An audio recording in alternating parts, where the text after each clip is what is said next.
দোস্ত, আমি আবার এসেছি একটা নতুন ব্লগ নিয়ে। এবার আমরা যাচ্ছি তালসারি বলে একটা জায়গায়। আমরা এবার যাচ্ছি অরিন্দম আঙ্কেল আর পাজিদের সঙ্গে, আর আমাদের সঙ্গে আজ আরও দুজন নতুন লোক আছে, তাদেরকে আমি পরে দেখাবো।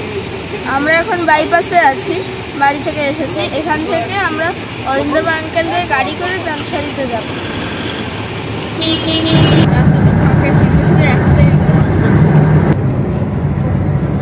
সেকেন্ডের হ্যান্ডটা দেখছে। আর যা দিয়েছে তার তুলনায় অনেক টাকা দিচ্ছে। যা খাবার দাবার দিয়েছে। কোথায় কোথায়? আমরা এখন আছি মা ঝিংলেশ্বরী রেস্টুরেন্টে। আমরা এখানে খেতে নেমেছি।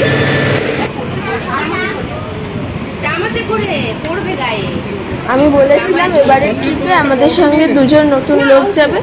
এটা হলো জ্যোতি আঙ্কেল আর আমি দেবো তোমায়। আমাদের খাওয়া হয়ে গেছে। আমরা ধোসা খেয়েছি, ধোসাটা খুবই ভালো ছিল, মানে সব খাবারই ভালো ছিল। এবার আমরা থামছি একদম সোজা তালসারিতে গিয়ে। কাঁথি শহর ছাড়ানোর পর আমরা বাঁদিকে টার্ন নিলাম। এই রাস্তাটা হয়ে আমরা মন্দারমণির সাইড দিয়ে বাইপাস করে চলে যাব। এই জায়গাটা খুবই সুন্দর, সমুদ্র এখান থেকে একটু দূরে, আর নানা দিকে ছোট ছোট রিসর্ট হচ্ছে। মন্দারমণি জায়গাটা খুবই ঘিনছি, আমার তো মন্দারমণির চেয়ে এই জায়গাটাই ভালো লাগে। তারপর আমরা এলাম তাজপুরে।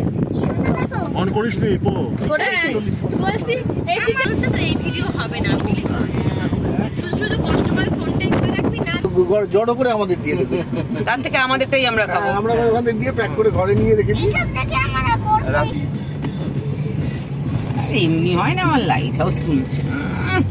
শঙ্করপুর যাওয়ার রাস্তাটা সেইটা এখন নতুন হয়েছে, একদম মেরিন ড্রাইভ করে সমুদ্রের পাশ দিয়ে সেই রাস্তা দিয়ে এলাম। চলে যাবে গো, থাকলে এই রাস্তায় জল উঠে।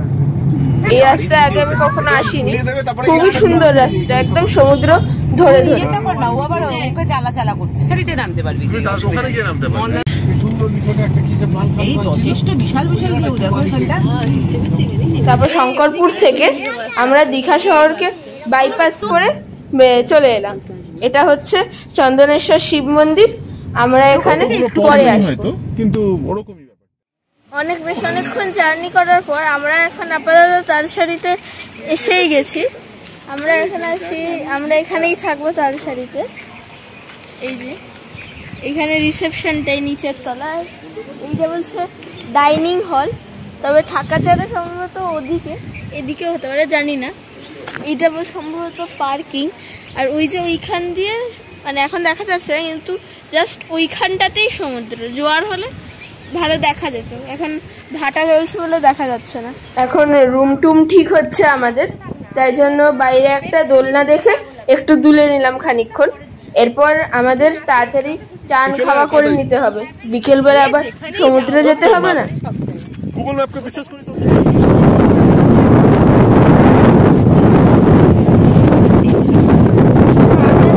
এখন লাঞ্চ হয়ে গেছে, লাঞ্চ করার পর চান করে এখন আসলে বিচে ভাটা, এই পুরো জলের তলায় হচ্ছে পুরো জায়গা। ভাবতে ভালোই লাগছে। ওই জায়গাটা তো সিঁড়ি খুঁজে যাচ্ছিলাম, বলছি এদিকে একটা সিঁড়ি, ওদিকে একটা সিঁড়ি।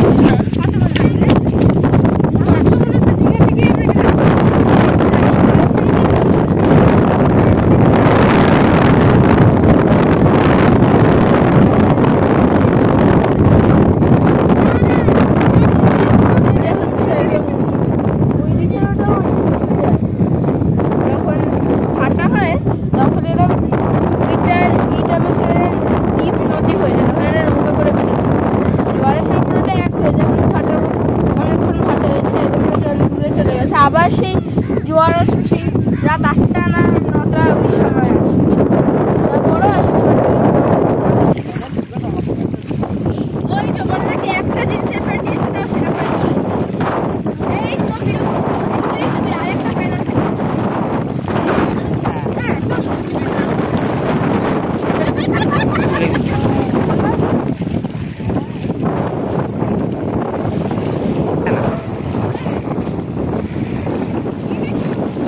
এখন আমরা তালসারির বিচে আছি।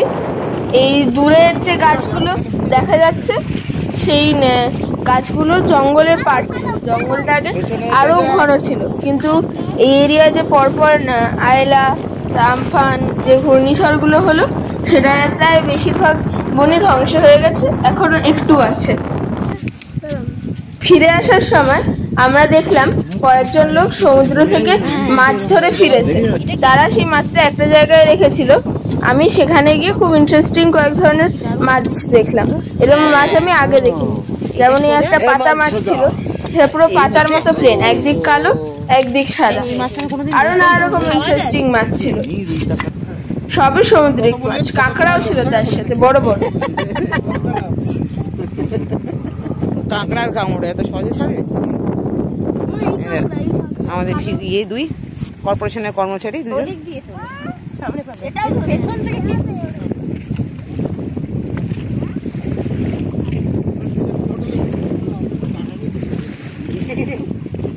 হ্যাঁ,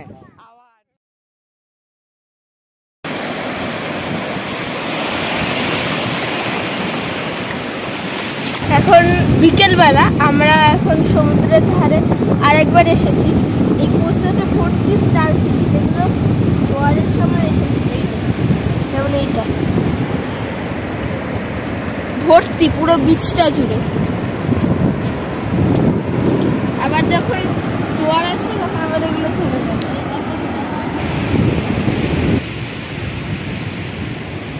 এই দেখ এখানে স্টারফিশ গুলো এরকম হয়েই রয়েছে।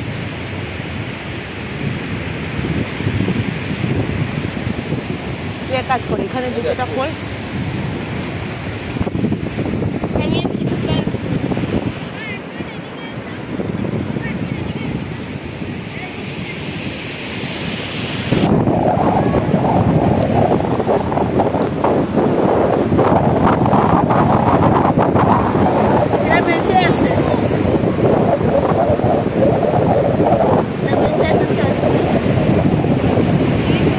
আর যদি বৃষ্টি আসে না, আজকে সব ভিজতে হবে। জলে ছাড়ো, জলে ছাড়ো, ছেড়ে আমি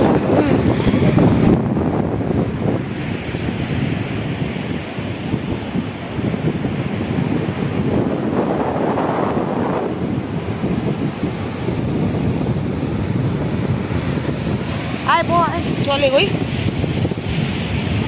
আয় আয়। এখানটা নেই, স্টারফিশ গুলো ওখানে।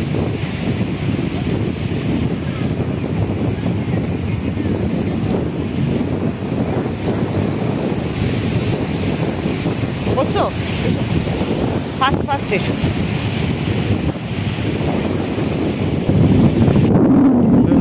এখন সন্ধ্যাবেলা আমরা এখন বেশি আসছি।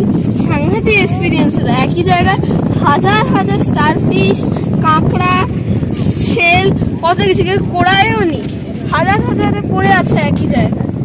এখন সন্ধ্যাবেলা হয়ে গেছে বলে যাচ্ছি। সমুদ্রে এখন জোয়ার আসছে। কাল সকালে মানে ভোরবেলা আবার একবার আসবে, তখন ভোরের লাইট ফুটবে না। চারদিকে এখন মেঘ করে এসেছে, এখনো বৃষ্টি না।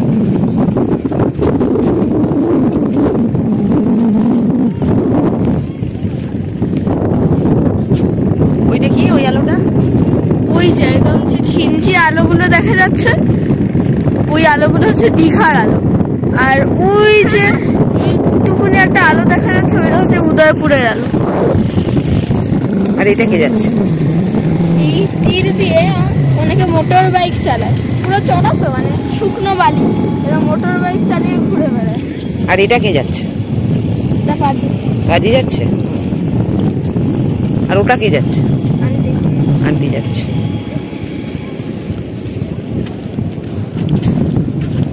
কি দারুণ আকাশটা লাগছে রে। মেঘের হাফ সার্কেল, যদি এইখান থেকে সার্কেলটা শুরু করো তাহলে। আজকে রথযাত্রা, তাই জন্য সন্ধ্যাবেলা বিচ থেকে ফিরে ভাবলাম যে চন্দনেশ্বর মন্দির থেকে ঘুরে আসব, কিন্তু কোনো গাড়িতে না, আমরা ভ্যানে করে যাব। এবার ভ্যানে উঠতেই আর একটা গন্ডগোল, বাবার জুতো হারিয়ে গেল। আর জুতো খুলে বসেছিলাম, তারপর খোঁজাখুঁজি করে দেখা গেল যে বাবার জুতোটা ভ্যান থেকে রাস্তায় পড়ে গেছে।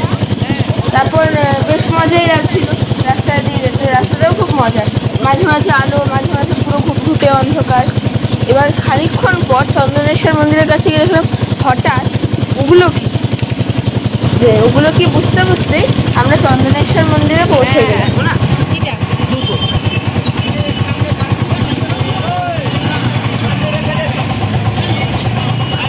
চন্দনেশ্বর মন্দিরটা আপাতত বন্ধ ছিল, তাও আমরা এই বন্ধ মন্দিরের চত্বরেই খানিকক্ষণ এদিক ওদিক ঘুরলাম। আচ্ছা, ও হারিয়ে গেছে। এটা হচ্ছে চন্দনেশ্বর মন্দির। আমরা এই ভ্যানে চড়ে এখানে এসেছি। সন্ধ্যাবেলা খুবই ভালো লাইটিং, মানে লাইট কালারের চয়েস খুবই ভালো। সামনে একটা নন্দী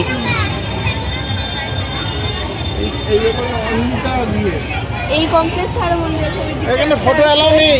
ওইদিকে আছে। তবে সম্ভবত মন্দির তো বন্ধ দেখছি, দরজা তো বন্ধ, কিন্তু বন্ধ হওয়া সত্ত্বেও এত লোক ওখানে কি করছিল জানি না। মন্দিরের কমপ্লেক্সের মধ্যে একটা ছোট্ট সুন্দর পুকুর আছে এক সাইডে, সেটা খুবই সুন্দর লাগছে। মন্দিরটা মনে হয় রথযাত্রার জন্য আলো দিয়ে সুন্দর করে ডেকোরেট করা হয়েছে। মনে হয় ওই গাঁজার কলকে এলো গাঁজার কলকেটা কি চন্দনেশ্বর মন্দির থেকে খানিক পরে যখন বাইরে বেরোলাম তখন দেখলাম মন্দিরে ঢোকার আগে যেগুলো দেখেছিলাম সেইগুলো এখন বুঝতে পারে যে ওগুলো কি। ওগুলো আসলে রথ যেরকম হয় না সেরকমই রথ, শুধু এক গাদার লাইটিং দেওয়া।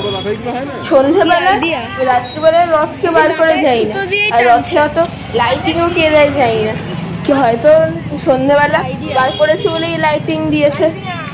কিন্তু বিশাল বিশাল সাইজের রথগুলো। যাই হোক, পুরো রাস্তাটা এরকম আমরা মাল্টি কালার রথ দেখতে দেখতে আসলাম। আমরা সবাই খুবই টায়ার্ড ছিলাম, কারণ আজ ভোর ভোর বেরোনো হয়েছে, তাই জন্য ফিরে এসে আমরা শুয়ে পড়লাম। আবার কাল সকালে দেখা হচ্ছে।